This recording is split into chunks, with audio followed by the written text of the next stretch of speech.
मैं रिबॉर्न हो चुका हूँ और मैं अपनी गूंगी वाइफ के साथ मैरिज रजिस्टर करने के अगले ही दिन पर वापस आ गया हूँ। पिछली लाइफ में मुझे लगता था कि वो बोल नहीं सकती, इसलिए वो एक अनलकी औरत है और मैं उसे या तो मारता था या गालियां देता था। जब तक वो मुझे बचाने के चक्कर में कोयले की खदान की गुफा में दबकर नहीं मरी, तब तक मुझे होश नहीं आया। मैं एक बाउल में कीमा और स्टीम्ड एग लेकर आया और कसम खाई कि इस लाइफ में मैं अपनी जान देकर उसे प्यार करूंगा। उसने डरते डरते वो बाउल लिया, सर झुकाए हुए, पर मैं क्लियरली उसके दिमाग की अंदरूनी आवाज सुन सकता था। एक्टिंग कर और एक्टिंग कर। पिछली लाइफ में यही पोजीशन मिला। स्टीम्ड एग था जिसने मेरा मिस कैरेज करवाया था। मेरा हाथ कांपा, बाउल जमीन पर गिर गया, पीला स्टीम्ड एग और कीमा जमीन पर फैल गया। एकदम गंदा मैस हो गया। लिनवान का पतला शरीर एकदम कांप गया, जैसे कोई डरा हुआ रैबिट हो। उसने शौक से मेरी तरफ देखा, उसकी आंखों में आंसू भर आए थे। वांग बुफान, तू बस एक्टिंग करता रह। इस लाइफ में पहले मैं तेरी मम्मी को ये टेस्ट करवाऊंगी। मैं वहीं जम गया। वो भी रीबॉर्न हो चुकी थी और वो अपने साथ जबरदस्त नफरत लेकर वापस आई थी। उसकी पीठ पीछे छिपे हाथ ने तेजी से मूव किया और एक छोटा सा पेपर पैकेट उसने अपनी स्लीव के अंदर डीप छिपा लिया। एक्शन बहुत लाइट और स्टील्थी था। अगर मैं उसे घूर कर नहीं देख रहा होता तो कभी कैच नहीं कर पाता। पिछली लाइफ में यही स्टीम्ड एग मेरी स्टेप मॉम लियू कुइहुआ ने उसे दिया था, ये बोलकर कि इसमें न्यूट्रिशन है और इससे बेटा पैदा होगा। उसके पीने के बाद उसी रात उसे ब्लीडिंग शुरू हो गई और हमारा पहला बच्चा खत्म हो गया। मैंने सोचा उसकी बॉडी वीक है, वो एक अनलकी औरत है जो बच्चा पैदा नहीं कर सकती। मैं उससे और नफरत करने लगा और मारना पीटना नॉर्मल बात हो गई। पर मुझे कभी नहीं पता चला कि उस स्टीम्ड एग में ड्रग्स मिली थी। नहीं, मैंने कभी अपने ही बच्चे को नुकसान पहुंचाने का नहीं सोचा था। तू एक नालायक है, पाप कर रहा है, एक बाउल भी ठीक से नहीं पकड़ सकता। इस गूंगी से शादी करके क्या फायदा? पिछली लाइफ में ये थप्पड़ सॉलिड तरीके से उसके गाल पर पड़ा था। लिनवान का गाल तुरंत लाल और सूज गया, पर वो रो भी नहीं सकती थी आवाज निकालकर। और मैं कोल्डली एक साइड खड़ा था। मुझे लगता था स्टेप मॉम सही मार रही है, पर अभी मैं अचानक होश में आया और स्टेप मॉम की कलाई जोर से पकड़ ली। मॉम, बस करो। मेरी आवाज बहुत ज्यादा खराब थी। लियो कोई हुआ शौक में आ गई, यकीन न करते हुए मेरी तरफ देखते हुए। वांग बुफान, तू पागल हो गया है? तू इस गूंगी के लिए मुझ पर चिल्ला रहा है? लिनवान भी फ्रीज हो गई। उसकी डरी हुई आंखों में कंफ्यूजन दिख रहा था। मैं क्लियरली उसका इनर वॉइस सुन सकता था। क्या हो रहा है? इसको अपनी मॉम के साथ मिलकर मुझे गाली नहीं देनी चाहिए थी। ठीक है, ये जरूर टॉर्चर करने का कोई नया तरीका होगा। मैं समझ गई। पहले एक कैंडी दो, फिर एक थप्पड़ मारो। मुझे अपनी पूंछ हिलाते और भीख मांगते देखना चाहते हो? वांग बुफान, तू सपने देख रहा है। मेरा दिल इतना दर्द कर रहा था कि सांस नहीं आ रही थी। पता चला उसकी नजर में मेरा सांस लेना भी गलत था। मैंने स्टेप मॉम को छोड़ दिया, नीचे झुका और हाथों से जमीन पर पड़े टूटे हुए सिरेमिक के टुकड़े उठाने लगा। इसमें उसकी कोई गलती नहीं। मेरा हाथ फिसल गया था। तेज धार वाले सिरेमिक के टुकड़े ने मेरी उंगली काट दी। खून की बूंदें तुरंत निकल आईं।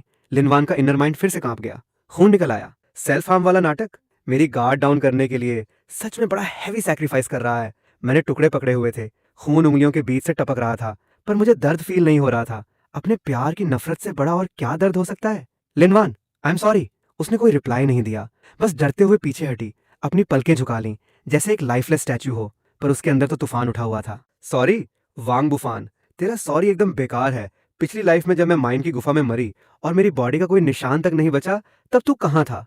अब सॉरी बोलना, बहुत लेट हो गया है। मैंने टूटे टुकड़े एक बर्तन में फेंके, खड़ा हुआ और उसके और स्टेप मॉम के बीच में शील्ड बनकर खड़ा हो गया। मॉम, अब से घर का काम मैं करूंगा, उसको मत बुलाओ। खाना मैं बनाऊंगा, कपड़े मैं धोऊंगा, पानी मैं भरूंगा।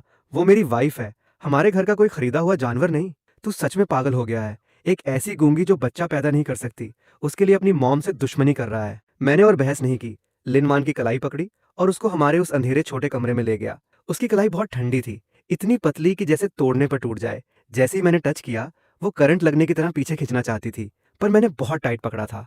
मुझे छोड़ दो, अपने गंदे हाथों से मुझे मत छुओ। उसका इनर वॉइस चाकू की तरह शार्प था। मैं चुपचाप बेड के नीचे से एक पुराना वुडन बॉक्स बाहर खींचा, खोला। उसमें मेरी पूरी सेविंग्स थी, 136 रुपए और 50 पैसे। मैंने सारे पैसे निकाले और उसके हाथ में थमा दिए। लिनवान, पहले मैं एक कमीना था, ये पैसे तुम रखो, जो खरीदना है खरीदो। अब से मैं जो भी एक पैसा कमाऊंगा तुम्हें दे दूंगा। वो ब्लैंक होकर हाथ में पैसे देख रही थी, जैसे मेरे एक्शंस को समझ नहीं पा रही हूँ। कुछ सेकंड्स बाद उसके माइंड की कोल्ड हंसी फिर से आई। मुझे पैसे दे रहा है? पिछली लाइफ में तू सारे पैसे जुए में उड़ाता था, हारने के बाद आकर मुझे मारता था। इस लाइफ में पैसे देकर मुझे खरीदना चाहता है, ताकि मैं तेरी दीवानी हो जाऊं और तू मुझे अच्छे दाम में बेच सके। ठीक है, मैं रख लूंगी। वांग बुफान, मैं उस दिन का वेट कर रही हूंगी जब तू कंगाल होकर मेरे आगे घुटनों पर गिरेगा। उसने पैसे ले लिए, ध्यान से अपने इनर पॉकेट में छिपा लिए, फिर टेबल के पास गई, पेन और पेपर उठाया, एक लाइन लिखी और मुझे दे दी। हैंडराइटिंग सुंदर थी, पर उसमें एक अजीब सी दूरी और कोल्डनेस थी। मैं उसके पतले बैग को देखता रहा, जो दरवाजे से गायब हो गया। मेरा दिल मिक्स्ड इमोशंस से भर गया। मुझे पता था हमारी वॉर अभी शुरू हुई है। अगले दिन सूरज निकलने से पहले ही मैं उठ गया। मैंने चावल निकाले, एक पॉट में व्हाइट दलिया बनाया और विनेगर वाला पत्ता गोभी फ्राई की। जब तक मैंने ब्रेकफास्ट टेबल पर लगाया, मेरी मॉम और लिनवान ही उठे थे। मैंने उसे इग्नोर किया। एक बाउल दलिया का लिनवान के सामने रखा। जल्दी खाओ, अभी भी गर्म है। लिनवान ने सर झुका लिया, कोई मूव नहीं किया। मैंने एक सांस ली, उसका बाउल उठाया, उसके सामने ही एक बड़ा सिप लिया। कोई पॉइजन नहीं है, टेंशन मत लो, खाओ। लिनवान की बॉडी थोड़ी सी कांपी। आखिरकार उसने सर उठाया। उसकी आंखें शॉक और डाउट से भरी थीं। स्टेप मॉम से रहा नहीं गया। उसने टेबल पर हाथ मारा। वांग बुफान, तुझमें कोई तमीज नहीं है। क्या ये गूंगी के खाने लायक है? इसको बोलो बर्तन धोने, पूरे घर के कपड़े धोने और आफ्टरनून में खेत में जाकर घास उखाड़ने। मॉम, मैंने बोला था अब से ये काम मैं करूंगा। वो मेरी वाइफ है, कोई मजदूर नहीं। अब तू उल्टा बोलने लगा है। मैं जो बोलूंगी वो करेगी। ये बोलते हुए स्टेप मॉम ने साइड में रखा झाड़ू उठाया और लिनवान को मारने के लिए आगे बढ़ी। तुझे इस अनलकी औरत ने हमारे मॉम बेटे के रिलेशनशिप में दरार डाल दी। लिनवान डर के मारे आंखें बंद कर लीं, पर एक्सपेक्टेड दर्द नहीं आया। मैं उसके सामने शील्ड बनकर खड़ा हो गया। झाड़ू सॉलिड तरीके से मेरी पीठ पर लगा। एकदम जलन होने लगी। वांग बुफान, तू हट जा रास्ते से। अगर मारना है तो मुझे मारो, उसको मत छुओ। लिनवान मेरे पीछे धीरे से आंखें खोली। मैंने उसका कंफ्यूज्ड इनर वॉइस सुना। ये मुझे बचा रहा है। क्यों? ये कैसा नया नाटक है? नहीं, इसका जरूर कोई बड़ा मास्टर प्लान होगा। मैं वीक नहीं पड़ सकती, बिल्कुल नहीं। स्टेप मॉम ने देखा कि मैं पूरी तरह से अपनी वाइफ को प्रोटेक्ट करने पर तुल गया हूँ। गुस्से में झाड़ू फेंक दिया और जमीन पर बैठकर रोने और नखरे करने लगी। पड़ोसी तमाशा देखने के लिए इकट्ठा हो गए। पिछली लाइफ में मुझे सबसे ज्यादा डर बेइज्जती का लगता था और स्टेप मॉम के रोने धोने से। इसलिए जब भी वो लिनवान को मारती, मैं चुप रहता या उसका साथ देता। पर अब जब मैं रीबॉर्न हो चुका हूँ, मुझे सिर्फ एक्सट्रीम चिढ़ फील हो रही थी। मैं मुड़ा, शौक में आई लिनवान की तरफ देखा और सॉफ्ट आवाज में बोला, डरो मत, तुम पहले कमरे में जाओ। लिनवान ने मेरी तरफ देखा, एक कॉम्प्लेक्स लुक के साथ चुपचाप कमरे में चली गई। जब वो अंदर चली गई, तब मैं पीछे मुड़ा और कोल्डली जमीन पर रो रही लियो कुईहुआ को देखा। मॉम, अगर तुम्हें लगता है कि तुम्हारा बेटा नालायक है, तो समझो तुमने मुझे पैदा ही नहीं किया। आज से लिनवान को मैं ही प्रोटेक्ट करूंगा। ये बोलकर मैंने उसके रोने धोने को इग्नोर किया और कॉर्टयार्ड में पानी भरने चला गया। पीछे से स्टेप मॉम की गालियां और पड़ोसियों की बातें सुनाई दे रही थीं, पर मैंने अनसुना कर दिया। मुझे पता था, उसी तरह रीबॉर्न हुई लिनवान के सामने मेरे प्रायश्चित का रास्ता अभी बस शुरू हुआ है।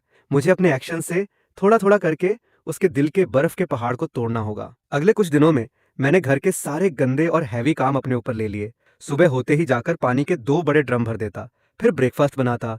दिन में गांव की कंस्ट्रक्शन टीम के साथ रोड बनाने का मजदूरी वाला काम करता ताकि कुछ पैसे मिले, और रात को आकर पूरे घर के कपड़े धोता और कॉर्टयार्ड साफ करता। मैं जो भी पैसे कमाता, एक भी पैसा नहीं रखता और सारे लिनवान को दे देता। मीट और व्हाइट फ्लोर की रोटी सारे उसे खिलाता और माई सेल्फ सूखे हुए कॉर्नब्रेड अचार के साथ खाता। मेरी मॉम मुझे ऐसे देखती जैसे मैं उसका कोई दुश्मन हूँ। वो तरह तरह के बहाने बनाकर लिनवान को परेशान करती। कभी बोलती सर दर्द हो रहा है, लिनवान से पैर दबवाती। कभी बोलती कपड़े ठीक से नहीं धुले हैं और लिनवान को तेज धूप में नदी किनारे वापस धोने भेज देती। पर हर बार मैं बीच में आ जाता। मॉम, उसकी तबीयत ठीक नहीं है, मैं कर लूंगा। मैं लिनवान के हाथ से कपड़े धोने वाला डंडा छीन लेता और वॉशबोर्ड पर जोर जोर से कपड़े धोता, और मेरी मॉम साइड में खड़ी होकर ताने मारती। सच में बीवी मिलते ही मॉम को भूल गया। मैंने तुझे बेकार में पाला। उस गूंगी ने तुझे कौन सा जादुई पिला दिया है? लिनवान दूर खड़ी होकर चुपचाप ये सब देख रही थी। उसके माइंड का इनर वॉइस, जो शुरू में एक्टिंग और ढोंग सोचता था, वो अब धीरे धीरे बदलने लगा था। ये आखिर कर क्या रहा है? क्या इसे थकान नहीं होती? क्या इसकी पीठ का घाव अभी तक ठीक नहीं हुआ? हालांकि वो अभी भी अलर्ट और शकी थी, पर कम से कम अब वो प्योर हार्टेड नहीं थी, और ये एक अच्छा साइन था। एक दिन मैं टाउन से वापस आया और उसके लिए एक नया फ्लावर प्रिंट वाला शर्ट खरीद कर लाया। पिछली लाइफ में उसे ये शर्ट बहुत पसंद था। जब भी वो सरकारी दुकान के पास से गुजरती, शोकेस के बाहर खड़ी होकर बहुत देर तक देखती, पर मेरे पास कभी इतने पैसे नहीं होते कि मैं उसे खरीद कर दे सकूं। मैंने शर्ट उसकी तरफ बढ़ाया। ये तुम्हारे लिए। उसने शौक होकर उसे लिया, अपनी उंगलियों से उस स्मूथ कपड़े को टच किया। उसकी आंखों में एक अजीब सा खालीपन था। ये शर्ट पिछली लाइफ में झाओ शुए के पास भी बिल्कुल ऐसा ही था। झाओ शुए गांव के मुखिया की बेटी थी और वो मुझे हमेशा से पसंद करती थी। पिछली लाइफ में उसके डैड से आसान काम पाने के चक्कर में मैंने लिनवान के सामने झाओ शुए की बहुत तारीफें की थीं। मेरा दिल एकदम से धंस गया, पर जैसा कि सोचा था, अगले ही सेकंड उसका इनर वॉइस एकदम बर्फीला हो गया। तो ये झाओ शुए के लिए खरीदा था, गलत इंसान को दे दिया, या फिर इसकी नजर में मैं सिर्फ दूसरों के बचे हुए कपड़े पहनने लायक हूँ? वांग बुफान, तू सच में डिस्गस्टिंग है। उसने शर्ट वापस मेरी छाती पर फेंक दी, मुड़ी और कमरे में चली गई। धड़ाम से दरवाजा बंद कर दिया। मैंने सब गड़बड़ कर दिया। मैं भूल गया था कि झाओ शुए ने भी यही शर्ट खरीदा था और कल ही उसे पहनकर बाहर शो ऑफ किया था। रात को मैंने उसका फेवरेट रेड ब्रेस्ड पोर्क बनाया। मैंने सारा मीट उसकी बाउल में डाल दिया, पर उसने चम्मच तक नहीं उठाया। सब ढोंग है, एक बाउल मीट और एक फटेहाल शर्ट, और तुम चाहते हो कि मैं पिछले जन्म का दर्द भूल जाऊं? वांग बुफान, तू सपने देखना बंद कर दे। मैं चुपचाप सिर्फ सफेद चावल खा रहा था। मेरा दिल अंदर से बहुत घुट रहा था। मुझे पता था अपनी गलतियों की भरपाई करना मेरे सोच से कहीं ज्यादा मुश्किल है। उसके दिल का वो बर्फ का पहाड़ एक दो दिन में नहीं पिघलने वाला। तभी मेरा वो जिगरी दोस्त चांग शोरें एकदम स्टाइल मारता हुआ अंदर आया। फैन गे, घर पर ही हो? मेरी आंखों की पुतलियां एकदम से सिकुड़ गईं। पिछली लाइफ में इसी ने मुझे छोटी कोयले की खदान में जाने के लिए बेवकूफ बनाया था। बोला था कि बहुत पैसा कमाएंगे, और रिजल्ट ये हुआ कि माइन की गुफा ढह गई। लिन वान ने मुझे बचाने के चक्कर में जिंदा दबकर जान दे दी, और इस कमीने ने मेरा सारा मुआवजे का पैसा हड़प लिया और पलटकर झाओ शुए से शादी कर ली। क्या ये भी रिबॉर्न हुआ है? नहीं, इसकी शक्ल देखकर तो नहीं लगता। चांग शोरे ने मेरे चेहरे का बदला हुआ एक्सप्रेशन नोटिस नहीं किया। एकदम से आकर कुर्सी पर बैठा, चॉपस्टिक उठाया और मीट का सबसे बड़ा पीस उठाकर अपने मुंह में ठूंस लिया। अरे वाह फैंगे, मजे आ गए। मीट खाने लगे। एकदम सही टाइम पर आया हूँ। मेरे पास एक बहुत बड़ा पैसा कमाने का आइडिया है, तुम्हें भी साथ ले लूंगा। साउथ साइड से एक बड़ा बिजनेसमैन आया है। उसे गांव के प्रोडक्ट्स थोक में चाहिए। मार्केट रेट से 30% ज्यादा पैसा देगा। हम दोनों पार्टनरशिप में पूरे गांव का माल खरीद लेंगे और आगे बेचकर कम से कम इतना प्रॉफिट कमाएंगे। उसने अपने 5 उंगलियां दिखाई। मेरे दिल में कड़वी हंसी आई। पिछली लाइफ में भी इसने बिल्कुल यही डायलॉग मारा था। मैं इसके झांसे में आ गया। घर की सारी जमा पूंजी लगा दी, ऊपर से लोन भी ले लिया। रिजल्ट ये हुआ कि वो बिजनेसमैन निकला एक फ्रॉड। मैं कर्ज के बोझ तले दब गया। मेरी लाइफ बर्बाद हो गई और चांग शोरे ने अपना पीछा एकदम साफ कर लिया। मैं उसे देखता रहा और धीरे से बोला, ठीक है। मुझे पता था फैनगे तुम एकदम ओके दोगे। तभी मुझे लिनवान का इनर वॉइस सुनाई दिया। सच में एकदम बेवकूफ है, इतना ऑब्वियस स्कैम भी नहीं समझ पा रहा। पिछले जन्म में गरीब मरना ही डिजर्व करता था। रुको, अगर ये सारे पैसे बर्बाद कर देगा तो क्या ये मुझे बेच देगा? शायद ये एंडिंग भी बुरी नहीं है। मेरे होठों पर एक हल्की सी, किसी को न दिखने वाली स्माइल आ गई। चांग शोरे, इस लाइफ में हमारा हिसाब बहुत अच्छे से चुकता होगा। अगले दिन चांग शोरे बेसब्री से मेरे घर आ पहुंचा। फैन गे, पैसे का इंतजाम हो गया। सारे पैसे मेरी वाइफ के पास हैं। फैन गे, तुम मजाक कर रहे हो? पैसे एक गूंगी औरत कंट्रोल कर रही है? मैं कुछ नहीं बोला, बस उसे घूरता रहा। चांग शोरे को अजीब फील हुआ और वो मेरे पीछे पीछे कमरे के अंदर आ गया। लिनवान टेबल के पास बैठकर कपड़े सिल रही थी। हमें अंदर आता देख उसकी आंखों में अलर्टनेस आ गई। लिनवान, मुझे पैसे दो। एक लाइन बोलूंगा और तू पैसे दे देगी? वांग बुफान, तू सच में बेवकूफ है या एक्टिंग कर रहा है? चांग शोरे ने मुझे एक बिजनेस के बारे में बताया है।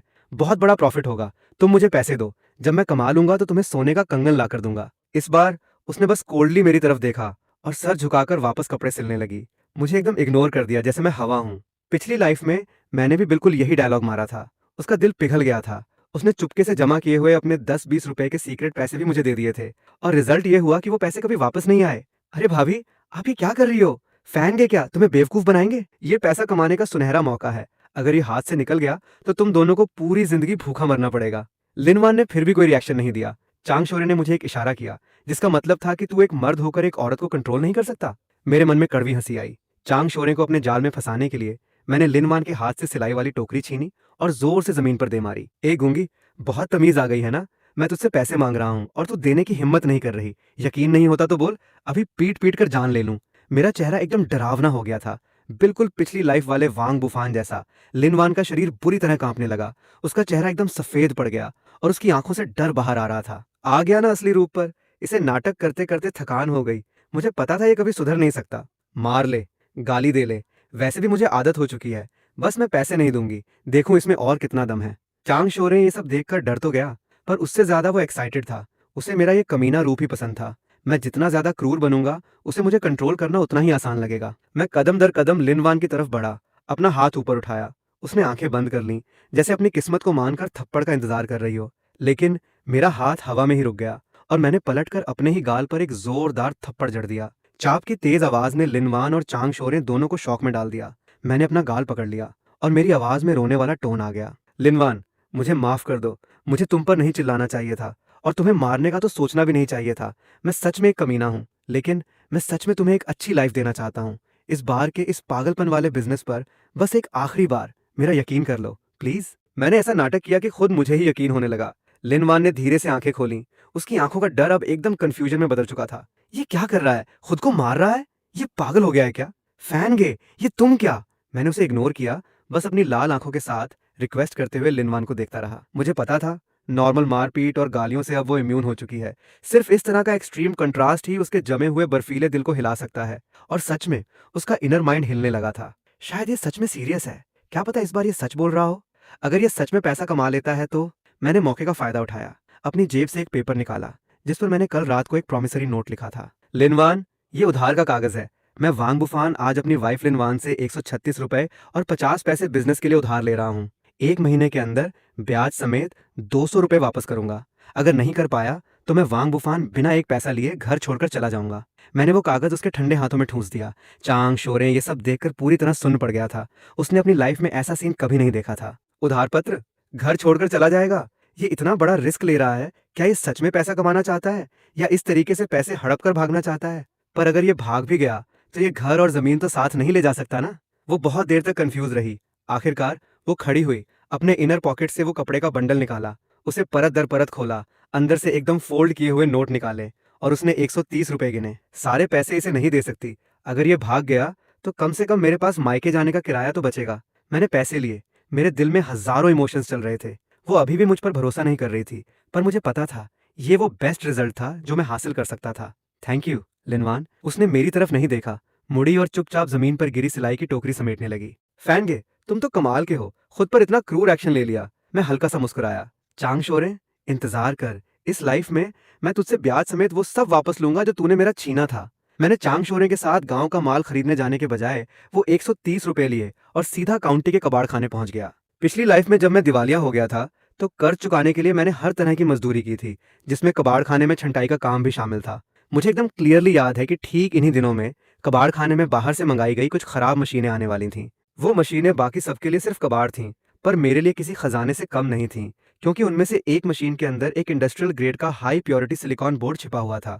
80 के दशक में इस चीज की डिमांड तो पागल करने वाली थी, पर मार्केट में मिलती ही नहीं थी। मैंने 2 दिन तक कबाड़ के ढेर में खुदाई की और आखिरकार एक कोने में पड़ी उस पुरानी और बेकार दिखने वाली मशीन को ढूंढ निकाला। मैंने 100 रुपए देकर वो कबाड़ खरीद लिया। कबाड़ खाने का मालिक मुझे ऐसे देख रहा था जैसे मैं कोई पागल हूँ। मैंने एक ठेला गाड़ी वाला हायर किया और मशीन को टाउन के एक लोहार की दुकान पर ले गया।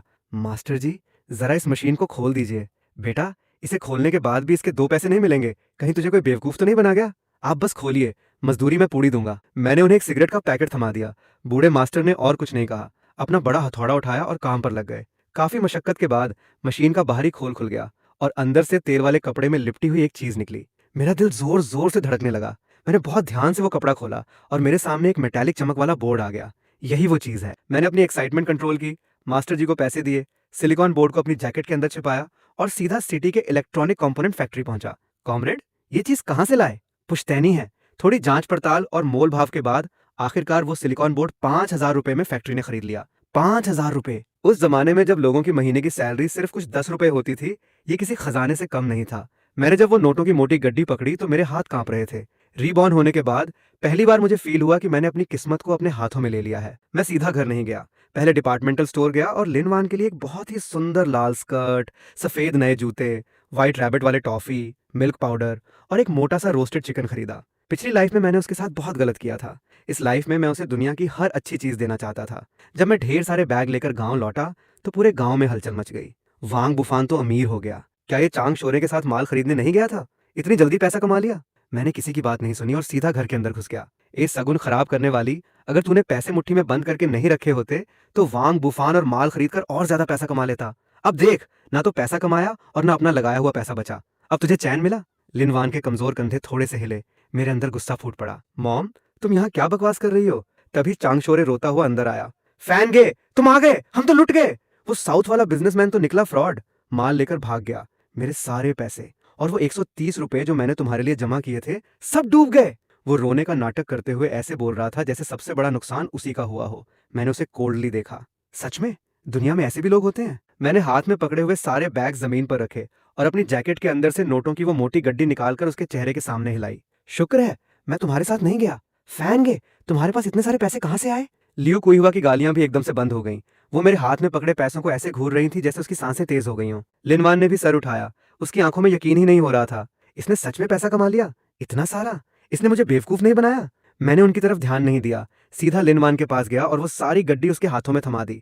लिनवान, मैंने कहा था ना कि मैं तुम्हें एक अच्छी लाइफ दूंगा। ये 4,000 रुपए हैं, इन्हें संभाल कर रखो। फिर मैंने वो लाल स्कर्ट निकाली और उसके सामने करके देखा।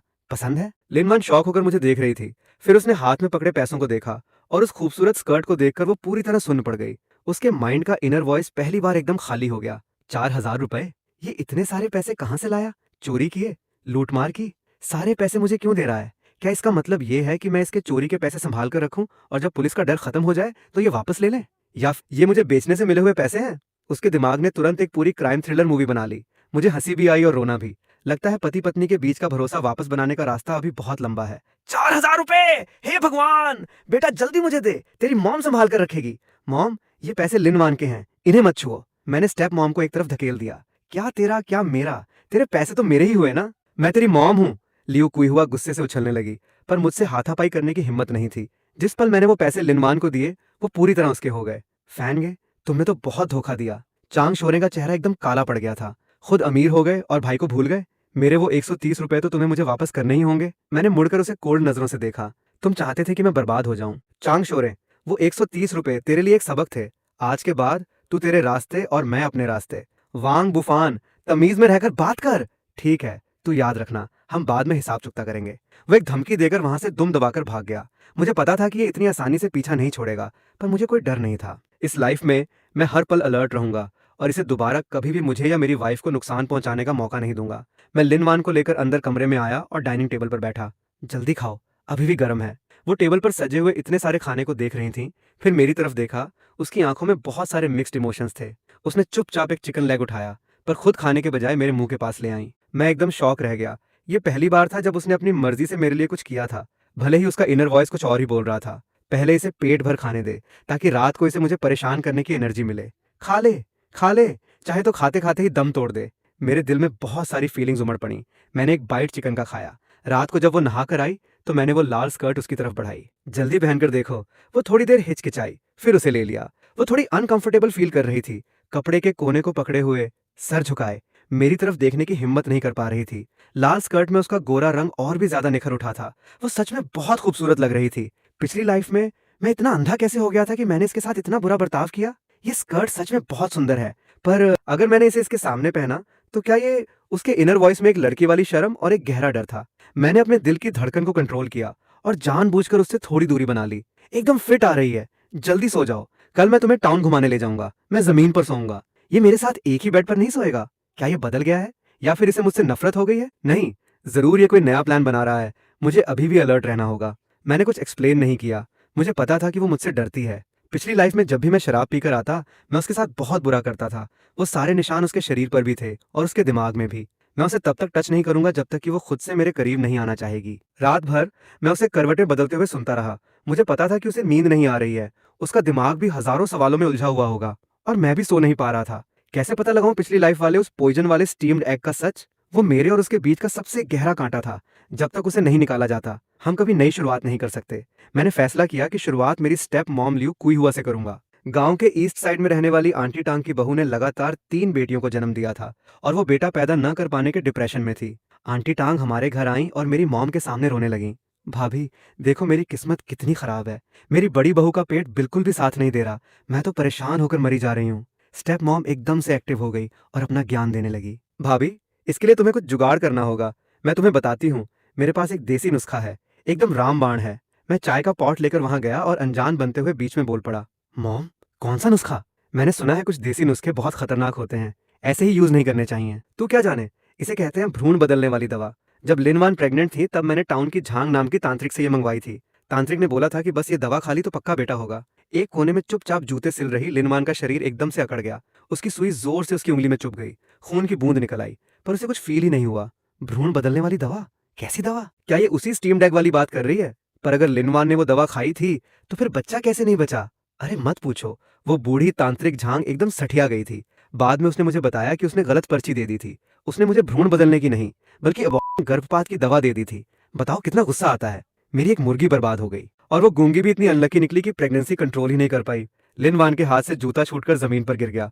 वो पूरी तरह से सुन्न पड़ चुकी थी। मुझे ऐसा लगा जैसे लिनवान के दिमाग के अंदर कुछ बहुत बड़ा टूट गया हो। उसकी आंखें एकदम लाल हो गई थीं। वो गुस्से से लियू कुईहुआ को ऐसे घूर रही थी जैसे उसका सबसे बड़ा दुश्मन सामने खड़ा हो। ये वो थी लियू कुईहुआ, वांग बुफान नहीं। वो दवा इसकी मॉम ने मिलाई थी। ये गलती थी, एक एक्सीडेंट। ऐसा कैसे हो सकता है? मैंने गलत इंसान से नफरत की। उसका दिल दर्द और कंफ्यूजन से भर गया था। जो जबरदस्त नफरत उसे रीबॉर्न होकर बदला लेने की ताकत दे रही थी, वो इस एक पल में चटक गई। आंटी टांग ये सब सुनकर हैरान रह गईं और काफी देर बाद बोली, भाभी, ये तुमने क्या पागलपन किया? इससे तो किसी की जान भी जा सकती थी। तो इसमें मेरी क्या गलती? गलती उस तांत्रिक की थी। वैसे भी एक लड़की ही तो थी। गिर गई तो गिर गई, कोई बड़ी बात नहीं है। तुमने अभी क्या कहा?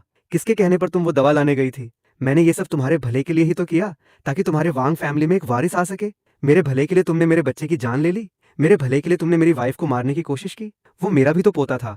मुझे तुमसे ज्यादा दुख हुआ। तुम्हें उसका नाम लेने का कोई हक नहीं है। मेरी आंखें एकदम खून जैसी लाल हो गई थीं। अगर नजरों से कोई मर सकता तो लियू कुइहुआ अभी तक हजारों बार मर चुकी होती। वो मेरे गुस्से से डरकर पीछे हटने लगी। तू तू क्या करेगा? मैं तेरी मॉम हूं। मैंने उसे इग्नोर किया, मुड़ा और लिनवान के पास गया।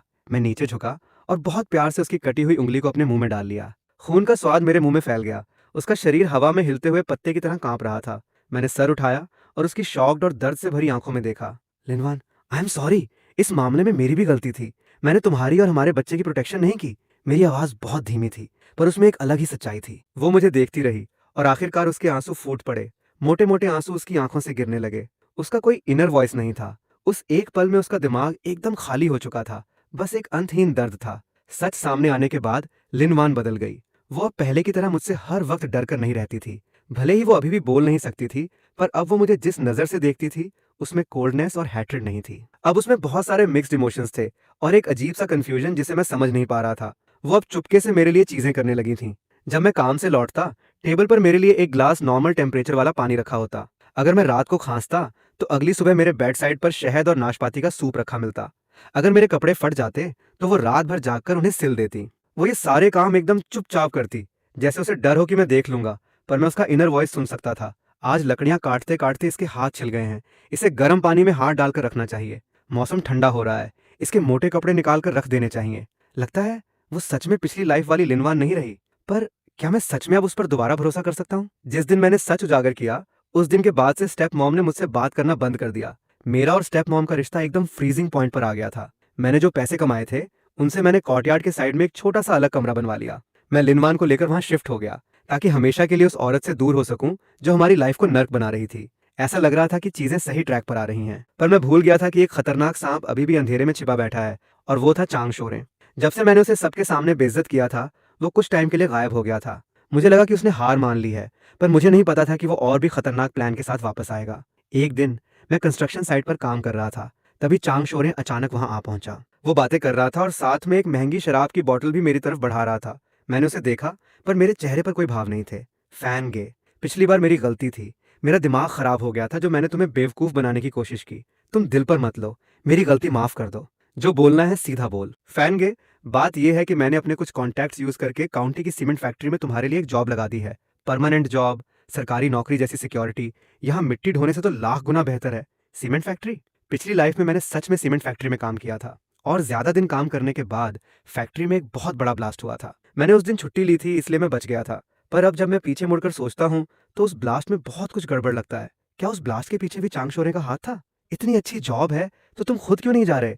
मैं बस अपने फैन गे की मदद करना चाहता था। मेरे पास कुछ और काम है, तुम बस जाकर ज्वाइन कर लो। मैंने सब सेटिंग कर रखी है। उसने एक इंट्रोडक्शन लेटर मेरे हाथ में थमा दिया। मैंने उसके झूठे चेहरे को देखा और मेरे दिमाग में सारा पहेल सुलझ गया।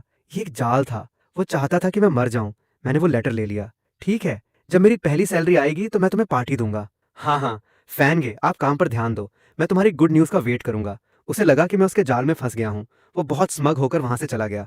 मैंने उस लेटर को हाथ में भींचा। चांग शोरें, इस बार मैं सिर्फ तुम्हारी इज्जत मिट्टी में नहीं मिलाऊंगा, बल्कि पिछली लाइफ में तुमने लिनवान की जो जान ली थी वो भी तुझे चुकानी पड़ेगी। घर जाकर मैंने लिनवान को सीमेंट फैक्ट्री वाली बात बताई। मेरी बात सुनकर उसके हाथ में पकड़ी सुई रुक गई। Cement factory? वांग बुफान सच में बेवकूफ है। एक बार धोखा खाने के बाद भी ये उसी चांग शोरे की बातों में आ रहा है। उसके इनर वॉइस में पहली बार मेरे लिए सच्ची चिंता थी। लिनवान, इस बार काउंटी जा रहा हूं तो शायद कुछ दिन वहीं रुकना पड़े। घर के सारे पैसे संभाल कर रखना, और याद रखना, चाहे कुछ भी हो जाए, घर से बाहर मत निकलना। मेरा वेट करना। मुझे डर था कि वो पिछली लाइफ की तरह अपनी जान की परवाह किए बिना मुझे ढूंढने न निकल पड़े। मैंने उसके लिए एक लेटर लिखा।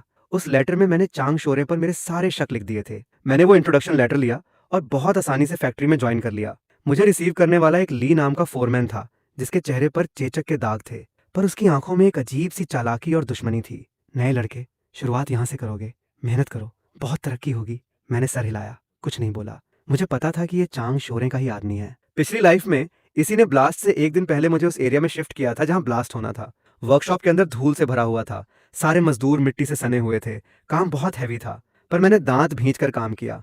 मैं बस चांग शोरे के असली चेहरे के सामने आने का इंतजार कर रहा था। मैंने चुपके से वर्कशॉप के लेआउट को ऑब्जर्व किया, और जल्दी ही मुझे प्रॉब्लम समझ आ गई। कुछ बहुत जरूरी डस्ट कलेक्टर मशीनों के साथ छेड़छाड़ की गई थी, और वो बहुत ही कम एफिशिएंसी से काम कर रही थी। शिफ्ट खत्म होने के बाद मैं डॉर्मेट्री नहीं गया, बल्कि चुपके से फोरमैन ली के ऑफिस में घुस गया। मुझे याद था कि पिछली लाइफ में फोरमैन ली को डायरी लिखने की आदत थी। मैंने उसकी पुरानी टेबल के ड्रॉअर में एक ताला लगा हुआ नोटबुक ढूंढ निकाली। मैंने एक तार की मदद से बहुत आसानी से ताला खोल लिया। डायरी के पन्ने पलटते ही अंदर लिखी चीजों ने मेरे रोंगटे खड़े कर दिए। चांग शोरे का बच्चा सच में खुले हाथ से पैसा खर्च करता है। एक सोने की ईंट, और काम बस इतना है कि वांग बुफान को गायब कर दो। एकदम आसान। मशीनें पुरानी हो चुकी हैं, धूल का लेवल खतरनाक है, किसी को पता भी नहीं चलेगा। डेट सैलरी वाले दिन से एक दिन पहले की फिक्स कर दी है। तब तक मैं अपने गांव भाग जाऊंगा, कोई मुझे ढूंढ भी नहीं पाएगा। मैंने एक माइक्रो कैमरे से डायरी के सारे पन्नों की फोटो खींच ली। मैंने फैक्ट्री के एक पुराने मजदूर अंकल झो को ढूंढा। वो हमेशा मजदूरों के हक के लिए लड़ते थे, एकदम ईमानदार इंसान थे। मैंने उन्हें वो सारी फोटोज दिखाई और अपना प्लान बताया।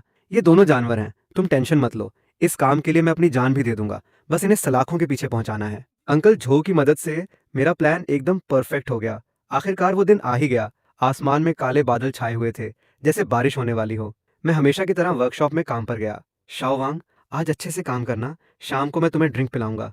Thank you Foreman. मैंने सर झुका लिया ताकि वो मेरी आंखों की ठंडक देख ना सके। शिफ्ट खत्म होने में बस 1 घंटा बाकी था। फोरमैन ली किसी काम का बहाना बनाकर बाहर निकल गया। मुझे पता था वो आखिरी डिवाइस ऑन करने जा रहा है। बाकी मजदूर अभी भी सिर झुकाकर काम कर रहे थे, उन्हें खतरे की कोई भनक तक नहीं थी। मैं चुपके से उस सेफ एग्जिट के पास जाकर खड़ा हो गया, जिसे मैंने पहले ही चेक कर लिया था। तभी मेरी आंखों के कोने से मुझे एक जानी पहचानी शक्ल दिखाई दी। लिनवान, वो यहाँ क्या कर रही है? मैंने उसे घर पर ही रुकने को बोला था ना। उस एक पल में मेरा दिल लगभग बंद ही हो गया। इसे अंदर गए बहुत टाइम हो गया, ये बाहर क्यों नहीं आ रही? लेटर में लिखा था कि आज खतरा होगा, मैं इसे अकेले कैसे छोड़ सकती हूँ? वांग बुफान, तुम्हें कुछ नहीं होना चाहिए। लिनवान, भागो, खतरा है। लगभग उसी वक्त वर्कशॉप के अंदर से एक बहुत बड़े धमाके की आवाज आई। एक बहुत बड़ा जलता हुआ लोहे का बीम सीधा लिनवान की तरफ गिर रहा था। मैंने अपनी पूरी ताकत लगाई और उसकी तरफ छलांग लगा दी। लिनवान! मैंने लिनवान को अपने नीचे दबोच लिया और प्रोटेक्ट किया। जलता हुआ बीम मेरी पीठ पर आ गिरा। एक भयानक दर्द मेरे शरीर में दौड़ गया। मुझे चक्कर आने लगे, पर मैंने अपनी पकड़ ढीली नहीं की। मुझे डर था कि अगर मैंने हाथ छोड़ा तो मैं इसे हमेशा के लिए खो दूंगा। वांग बुफान, वांग बुफान! मैंने अपनी आखिरी बची हुई ताकत लगाई, अपना शरीर उठाया और उसे अपने नीचे से बाहर खींचा। जल्दी भागो! लिनवान मुझे देख रही थी, उसके आंसू और तेज हो गए थे। वो पागलों की तरह सर हिला रही थी, मेरा हाथ खींच रही थी, मुझे बाहर निकालने की कोशिश कर रही थी। दूसरा धमाका फिर से होने वाला था। ऊपर से और भी ज्यादा पत्थर और आग की चिंगारियां गिर रही थीं। लिनवान, मेरी बात मानो, तुम अकेले जाओ, अपनी लाइफ अच्छे से जीना। पर उसने मेरा हाथ बहुत जोर से पकड़ रखा था। वो मुझे छोड़ने को तैयार ही नहीं थी। वो मेरी तरफ देख रही थी, अपना मुंह बड़ा करके। उसके गले से अजीब सी आवाजें निकल रही थीं। वो कोशिश कर रही थी, पूरी जान लगा रही थी। वो बोलना चाहती थी। उसका चेहरा एकदम लाल पड़ गया था, और आखिरकार एक दिल चीर देने वाली चीख के साथ, नहीं, मत आना! एक बहुत ही धुंधला सा शब्द उसके गले से बाहर निकला। उसकी आवाज ऐसी लग रही थी जैसे किसी ने रेत के कागज से उसके गले को रगड़ दिया हो। पर मेरे लिए वो इस दुनिया की सबसे खूबसूरत आवाज थी। वो बोल सकती थी, पर पता नहीं उसके अंदर कहां से इतनी ताकत आ गई। उसने मुझे जोर से आगे की तरफ धक्का दे दिया। मैं लुढ़कते हुए कुछ मीटर दूर जा गिरा, और जहां वो खड़ी थी वहां सीमेंट का एक बहुत बड़ा स्लैब धड़ाम से आ गिरा। जब मेरी आंख खुली तो मैं हॉस्पिटल के बेड पर था। मेरे पूरे शरीर में दर्द हो रहा था, खासकर मेरी पीठ, जैसे किसी ने आग लगा दी हो। अंकल झो मेरे बेड के पास बैठे थे। मुझे होश में आता देख उन्होंने एक लंबी राहत की सांस ली। बेटा, आखिरकार तू होश में आ ही गया। मैं लिनवान कहाँ है? वो कैसी है? हिलना मत, तेरी वाइफ एकदम सेफ है, बस थोड़ा डर गई थी और कुछ खरोंचे आई हैं, बगल वाले वार्ड में है। तो चांग शोरे और फोरमैन ली का क्या हुआ? इन दोनों का नाम सुनते ही अंकल झो के चेहरे पर एक सुकून वाली स्माइल आ गई।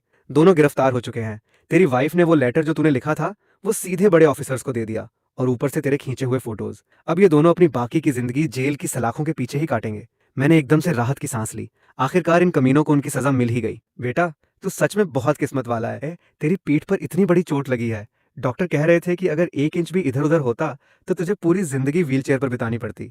मुझे पता था लिनवान ने मेरी जान बचाई है। उसने उस आखिरी और सबसे खतरनाक पल में अपनी पूरी ताकत लगाकर मुझे धक्का दे दिया था। अंकल झो, थैंक यू। मेरा क्यों शुक्रिया अदा कर रहा है? जाकर अपनी वाइफ का शुक्रिया अदा कर। जब तू बेहोश था वो तेरे बेड के पास बैठी रो रही थी, एकदम आंसुओं से भीगी हुई। मेरा दिल जैसे किसी ने जोर से पकड़ लिया हो। मैं उसे देखना चाहता था। अभी, इसी वक्त, धीरे चलना। मैं दीवार का सहारा लेते हुए एक एक कदम रखता हुआ बगल वाले वार्ड तक पहुंचा। दरवाजा बंद नहीं था। मैंने उसे देखा। वो बेड के किनारे पर बैठी थी और मेरी तरफ ही देख रही थी। उसकी वो खामोश उदासी, जैसे पूरी दुनिया उसके लिए बारिश कर रही हो। उसने अचानक सर उठाया, मुझे देखा। वो एकदम शॉक रह गई। उसके लंबे पलकों पर अभी भी आंसू टंगे हुए थे। हम एक दूसरे को देखते रहे। कोई कुछ नहीं बोला। हवा जैसे जम गई थी। बस हम दोनों के दिलों की धड़कन सुनाई दे रही थी। बहुत देर बाद वो बेड से नीचे उतरी और एक एक कदम रखती हुई मेरे पास आई। उसने अपना हाथ बढ़ाया, मुझे टच करना चाहा, पर उसे डर था कि कहीं मुझे दर्द ना हो जाए। उसका हाथ हवा में ही कांप रहा था। मैं ठीक हूँ। वांग बुफान, पिछली लाइफ में मुझसे बहुत बड़ी गलती हुई कि मैंने तुम्हें गलत समझा। इस लाइफ में हम दोनों एक अच्छी लाइफ जीते हैं, ठीक है? मेरे आंसू मैं और कंट्रोल नहीं कर पाया, वो फूट पड़े। मैंने इस एक लाइन का इंतजार किया था,